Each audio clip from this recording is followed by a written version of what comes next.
Hello, Lee Mallett from Mallett Buildings. Good afternoon to y'all. Today I want to talk about durability and strength on post frame construction. And I'll probably bring up something about steel buildings while I go along. First of all, I'm going to kind of recap some stuff I've been talking about. In post frame construction, the foundation is right here. All the weight's transferred to the post. There's no weight on the slab, whereas in typical steel buildings, stick frame construction, and even tubular, they're sitting on top of the slab. We're not. Here's our post. It's anchored 3 feet in the ground. There's a concrete footing up there. All that. And this, there's compacted first, and we put the footing. Post sits in. Tremendous power when it comes to headwind. Versus tubular, which is basically just the bolts. So when you start looking at post frame, this is the way we run our foundation. Next slide. We also, which we've been doing for years, we're the only company that I think does this. Years ago, we were concerned about uplift. You got two types of wind, uplift, headwind. The 3 feet anchored is good for headwind, and all the posts work in conjunction, so you basically have to shear all those posts in a storm. The cable retention system is where we take aircraft cable and we put a grid of cables down first on top of the moisture barrier. Then we put the dead weight of the concrete on top, the slab, so that the slab becomes the dead weight that keeps uplift. So that if a storm attempts to pull this building, it has to pull this slab up. Highly unlikely. Highly unlikely. Next slide. When we start talking about durability and strength, this is steel, this is post frame. I want you to look at the components in one of our buildings. In post frame, you'll notice that we have 6x6 posts anchored 3 feet in a post protector. We also put 4x4 posts anchored in the seam, down in the ground at every window and every door. That becomes our frame. Okay? All of our and everything here is 100% treated in a Mallett building or a quality building. Okay? And even our Best Buy, but everything's treated. Okay? Notice the trusses. You know, when you start talking strength, I have a truss every 3 to 5 feet. I have purlins every 2 feet. I have girts every 2 feet. Go back to the previous. In steel, look how far apart their trusses are that support the roof. Look at this and look at that. Your eyes are not deceiving you. This is much stronger, much stronger. Start looking at the girts, 3 to 5 feet apart, every 2 feet. Purlins, every 2 feet. 3 to 5 feet here, every 2 feet. What does that mean? You see, if you take this building and this building and don't put no cladding, which is the sheathing on any one of these buildings, they're going to move. They don't become strong until you put the sheathing or the cladding around it. Now, is it good to have more screws in the roof and the side walls holding the metal? Would that make it stronger? as you can see, because I'm 2 feet apart everywhere, and they're 3 to 5 feet apart,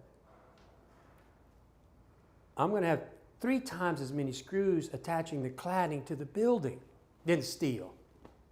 And once again, when you get to steel, they're sitting on top of the slab. I'm not on top of the slab. There's no weight on this slab. All the weight of this building is supported by the members, the timber members, the 6x6s. Whereas over here, everything's set on top of the slab. And here's the problem. Next slide. Next slide. Well, this just shows you some more pictures that steel buildings can't take storms either. I mean, look, we all know they have wind loads that are engineered on all the buildings. And I just want to, everybody keeps saying how strong it is. Well, don't think the steel can't be taken down. It can be taken down too. Next slide. Okay. Biggest issue that I see when people start talking about steel that nobody wants to talk about, this is the anchor. There's a footing under here because you see in a steel building, all the weight is on the outer perimeter of the building. So they put a footing to support the weight, right? The only thing holding that steel building down is these old rusty bolts.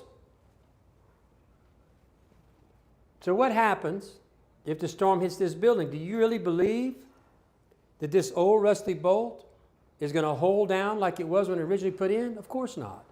In Louisiana, we have a tremendous amount of moistures, and we also have salt in our air because we're so close to the Gulf. But this is your problem right here. Now, in post-frame construction, 100% guarantee against rust because my frame is wood. It don't rust. And you have a lifetime warranty against termites, durability. You have a lifetime warranty against rot and fungal decay because it's ground-treated lumber. Every board, go back. Every board, back. No, you don't have another one? Back.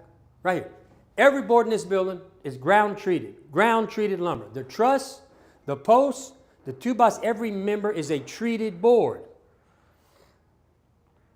The manufacturer guarantees a lifetime warranty against termites, lifetime warranty against rot and fungal decay. We put post protectors and we guarantee 50 years on the post.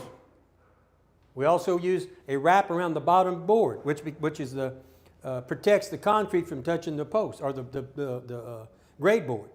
But you see, that post protector is going to take and keep that concrete from touching that post. Durability, durability, durability, durability. A post frame building has got more durability than a steel building. Just look at it. Go back up. Go back up. Look, folks, this is what you're dealing with. You do with steel. Go up. Let's go. Move on. See, the rust. It's a natural thing. Look at this. So this person thought, well, if I put my wood on top of steel, it's going to be better. Wrong. Look what happened.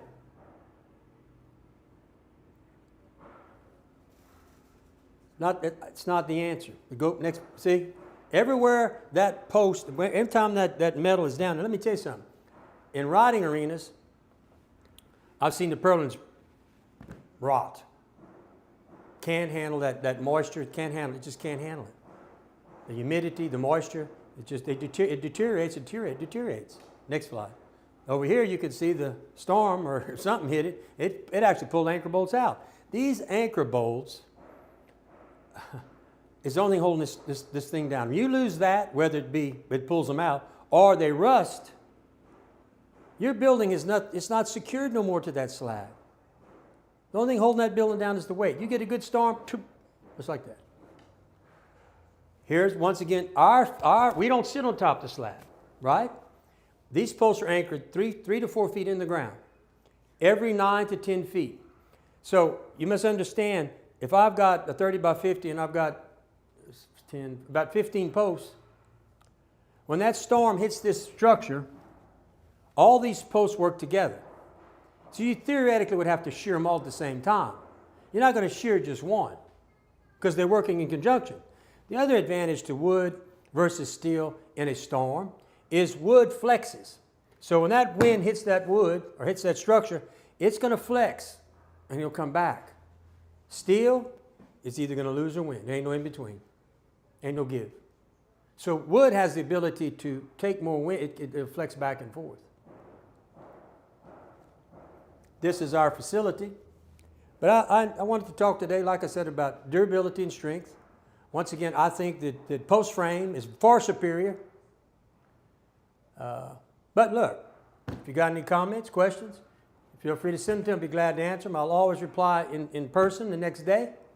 But hey, I love the debate. If you have any questions, feel free to call us at 337-214-0428, or you can always call me on my cell number, 337-515-2154. Once again, thank you for listening. Now, I'm going to move to something else. I forgot about this. I said, if you comment, I'm going to reply. So yesterday, Ms. Powell once again commented. And I assume Ms. Powell works at Reed's. I'm not sure, or I don't know what it is. It's either Reed's, Fortify, or Cornerstone. I ain't quite figured it out, and I'm going to explain it to you why I can't figure it out. I was saying you're trying to agree to bring awareness to the public. We do have BBB as well. However, how you go about it is shady. No, there's a picture of their place. The only problem is when she called, she said they're fortified. Well, it says Reed's Metals on the building. I took this picture about an hour ago. Went back and took it, looked at it. So I'm not sure. Now over here they got fortified. I'm not sure which one it is. The problem you have here is, here it says Reed's Metals on Fortify. Is this Fortify? Yeah. The problem with Fortify is I went to the Secretary of State. Can you pull that up? At the top. That's the top. Okay. They're not registered to do business in Louisiana. So I said, okay, let me go down to Cornerstone. Well, Cornerstone registered with the Secretary of State, and because you told me to go look at the BBB, I did. I found some interesting stuff, though. As you can see, Cornerstone Building Brands, which I assume bought Reed's. If I'm wrong, you're welcome to send me a response, Ms. Powell. But folks, they have 413 complaints in the last 3 years. In the last 12 months, 202 complaints. You need to go read what that's about. It looks like the materials, I think somebody talked about the windows, this is it. But you go read that because I told you red flag. Now, I think when it was Reed's or whoever it is right now, there was a time when they did buildings. Well, they got out of that, and now I think they sell nothing but kits. We do too, and I'll always beat Reed's price by $1,000. You want to buy a kit, DIY, whatever you call it, I will beat Reed's price by $1,000 every day. Bring the bid to me. And I use top-notch products in my buildings. Nothing but the best, from number one lumber, the windows. I mean, we strive to about quality. Okay? I'm going to show you in a second, Mr. Provo. How about right here? 1 complaint in 3 years, Mr. Provo. Hey, no complaints in the last 12 months. Next question, please. Thought you had me there, didn't you?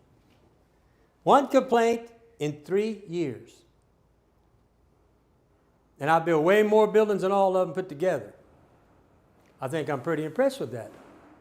You got another question? I'll be glad to answer it. So let me continue on. But I think that's pretty impressive, Mr. Provo. Don't you? And I'm accredited. They're accredited. But most of the people that, if you go look in the business, they're not accredited. Next slide. Let's move on. And I got a 4.87 rating. So, Ms. Powell, I hope I answered your questions. If you have any more questions, I'll be glad to respond. Like I said, you can respond tonight, whatever, but I will go live tomorrow. I mean, hey, I don't run it. Let me tell you, anybody that wants to come, whether it be a competitor or an individual, like to come sit down. I got 2 stools. You're welcome to come here, and we'll have a lively debate about what it is I'm talking about. I enjoy it. I enjoy that very much. Having a lively debate. We just have to agree to disagree and be respectful of each other. That's all. But once again, thank you for listening. I've enjoyed it. Send me some more questions. I love having them. Once again, call us at 337-515-2154. That's my personal cell phone number. And every customer has my personal cell phone number. Or call the office at 337-214-0428. Remember, you go to our website at Mallett Buildings, and all our sales are being ran right there. Hey, we always got a bunch of sales going on. Check us out. Hey, come visit our facility. We'd love to take you on the tour. We'd love for you to meet our people. Once again, thank you for listening, and I'll see you next time.